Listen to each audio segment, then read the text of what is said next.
இயேசு கிறிஸ்துவின் நாமத்தில் அன்பின் வாழ்த்துக்கள்.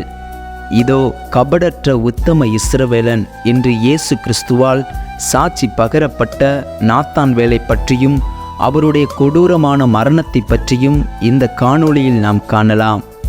நாத்தான்வேலை பற்றி வேதாகமத்தில் யோவான் 1ஆம் அதிகாரம் 45 முதல் 51 வரை உள்ள வசனங்களில் கூறப்பட்டுள்ளது.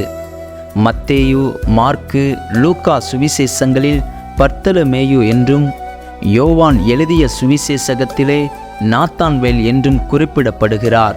பர்த்தலமேயு என்பதற்கு தோல்மாயின் மகன் என்பதே பொருளாகும். நாத்தான்வேல் வேதத்தை படித்தவர். எப்போதுமே ஆண்டவரை பற்றியும் அவரது ராஜ்யத்தை பற்றியும் தியானித்து கொண்டும் கற்பனை செய்து கொண்டும் இருப்பார். கிறிஸ்து முதலில் இவரை பார்த்தபோது அவர் அத்திமரத்தின் கீழ் இருந்தார். இயேசு இவரை பார்த்ததை கூட அறியாமல் கற்பனை உலகில் இருந்தார். இவரது நண்பராகிய பிலிப்பு இவரிடம் வந்து, நியாயப்பிரமாணத்திலே மோசேயும் தீர்க்கதரிசிகளும் எழுதியிருக்கிறவரை கண்டோம். அவர் யோசேப்பின் குமாரனும் நாசரத்து ஊரானுமாகிய இயேசுவே என்று சாட்சி பகிர்ந்தார். வேத வசனங்களை அறிந்த நாத்தான்வேல் உடனே, நாசரத்திலிருந்து யாதொரு நன்மை உண்டாகக்கூடுமா என்று ஐயம் கிளப்புகிறார். வந்து பார் என்றார் பிலிப்பு. ஆர்வம் தூண்ட பெற்று நாத்தான்வேல் இயேசுவிடம் வந்தார்.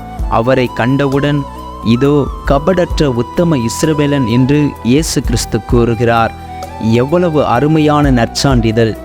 வேறு எவரையும் பற்றி கிறிஸ்து இவ்வாறு குறிப்பிடவில்லை என்பதையும் நினைவில் கொள்ள வேண்டும். தன்னை பற்றி இயேசு பேசுவதை கேட்டு நாத்தான்வேலுக்கு ஒரே வியப்பாயிருந்தது. நீர் என்னை எப்படி அறிவீர் என்று கேட்டதற்கு இயேசு அவனை நோக்கி, உன்னை அத்திமரத்தடையில் இருக்கும்போது தான் கண்டதை இயேசு எடுத்து கூறுகிறார். ஏற்கனவே ஆண்டவரை பற்றிய தியானங்களில் ஈடுபட்டிருந்த நாத்தான்வேல் உடனடியாக கிறிஸ்துவின் வல்லமையை அறிந்து கொண்டார். வேத நூல்களில் கூறப்பட்டுள்ள மேசியாவும் இவர்தான் என்று விசுவாசித்தார். ரபி, நீர் தேவனுடைய குமாரன், நீர் இஸ்ரவேலின் ராஜா என்று சாட்சி பகிர்ந்தார். கிறிஸ்துவை பற்றி இவ்வாறு சாட்சி பகிர்ந்த முதல் சீசர் இவர்தான். நாத்தான்வேலை பற்றிய வேறு நிகழ்ச்சிகள் வேதாகமத்தில் கூறப்படவில்லை என்றாலும் அவர் எந்தவித பிரச்சனையிலும் சிக்காமல் கிறிஸ்துவை உண்மையாக பின்பற்றினார் என்று அறிகிறோம். அப்போஸ்தலனாகிய பர்த்தலமேயு இந்தியாவின் வடமேற்கு பகுதி வரை வந்து ஊழியம் செய்தார் என்று சொல்லப்படுகிறது. அப்போது அவர் எபிரேய மொழியில் எழுதப்பட்ட யோவான் சுவிசேஷம் ஒன்றை அங்கு விட்டு சென்றார். இதன் பின்னர் ஆப்பிரிக்காவின் வடபகுதியில் ஊழியம் செய்த பிறகு ஆசியா மைனரில் ஏரப்போலி பட்டணத்தில் ஊழியம் செய்து வந்த தனது நண்பர் அப்போஸ்தலனாகிய பிலிப்புவோடு சேர்ந்து சில காலம் ஊழியம் செய்து வந்தார். பிலிப்புவோடு கூட தண்டிக்கப்பட்டாலும் என்ன காரணத்துக்காகவோ கடைசி நிமிடத்தில் விடுதலை செய்யப்பட்டார். பிலிப்பு இரத்த சாட்சியாக மரித்தார். கிழக்கு திசையில் சென்ற பர்த்தலமேயு கிபி 60 ஆர்மீனியாவில் தனது பணியை துவங்கினார். இங்கு ஏற்கனவே அப்போஸ்தலனாகிய ததேயு கிபி 43 ஊழியம் செய்து சபையை நிறுவியிருந்தார். இவர்கள் இருவருமே ஆர்மீனிய சபையின் பிதாக்கள் என்று அழைக்கப்படுகின்றனர். கிபி 66 ததேயுவும் ஆயிரக்கணக்கான கிறிஸ்தவர்களும் இரத்த சாட்சியாக மரித்தனர். பர்த்தலமேயு தனது ஊழியத்தை தொடர்ந்தார். அவர் அப்பகுதியின் அரசருடைய மூளை கோளாறுள்ள பெண்ணை குணமாக்கினார். அரசன் வணங்கிய சிலையிலுள்ள பிசாசை விரட்டினார். அரசரும் வேறு பலரும் ஞானஸ்நானம் பெற்றார்கள். ஆனால் பூசாரிகள் வெகுண்டெழுந்து அரசரின் சகோதரன் அஸ்டி ஏஜசியிடம் முறையிட்டார்கள். அவன் பர்த்தலமேயுவின் தோலை உயிரோடு உரித்து அவரை தலைகீழாக சிலுவையில் அறையும்படி கட்டளையிட்டான்.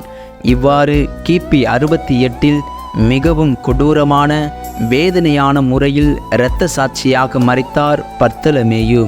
பர்த்தலமேயுவின் கல்லறை ஆர்மீனியாவில் உள்ளது. ஆனால் கிபி 508 பேரரசர் அனாஸ்டேசியஸ் மெசொப்பொட்டேமியாவில் டுராஸ் என்ற பட்டணத்தை கட்டி அங்கு இவரது எலும்புகளை கொண்டு சென்றார். 6ஆம் நூற்றாண்டின் இறுதியில் இவை சிசிலிக்கு அருகிலுள்ள லிபாரி தீவுகளுக்கு கொண்டு செல்லப்பட்டன. கிபி 809 இவை பெனிவெண்டோவுக்கும் பின்னர் கிபி 983 ரோமுக்கும் கொண்டு செல்லப்பட்டன. தற்போது இவரது எலும்புகள் டைபர் நதி கரையில் உள்ள புனித பர்த்தலமேயு ஆலயத்தில் உள்ளன. இவரது கை எலும்புகளில் ஒன்று பிரிட்டனில் கேன்டர்பரி பேராலயத்தில் உள்ளது. இப்படி பர்த்தலமேயுவாகிய நாத்தான்வேல் உயிரோடு இருக்கும்போதும் இயேசு கிறிஸ்துவால் நற்சாட்சி பெற்றார். மரித்தாலும் கிறிஸ்துவுக்காய் இரத்த சாட்சியாய் மரித்தார். நாத்தான்வேலைப் போல நாமும் இதோ கபடற்ற உத்தம கிறிஸ்தவன் என்று கிறிஸ்துவிடம் நற்சான்றிதழ் பெறுவதற்கு இவர் வழிகாட்டியாக இருக்கிறார். இவரைப் போல நாமும் நம்முடைய தலைமுறைகளுக்கும் சந்ததிகளுக்கும் ஒரு முன்னோடியாய் திகழ்வோம். இந்த காணொளி நிச்சயம் உங்களுக்கு பிரயோஜனமாய் இருக்கும் என்று நம்புகிறோம். இந்த காணொளியை கேட்ட உங்களையும் உங்கள் குடும்பத்தையும் கர்த்தர் ஆசீர்வதிப்பாராக. ஆமேன்.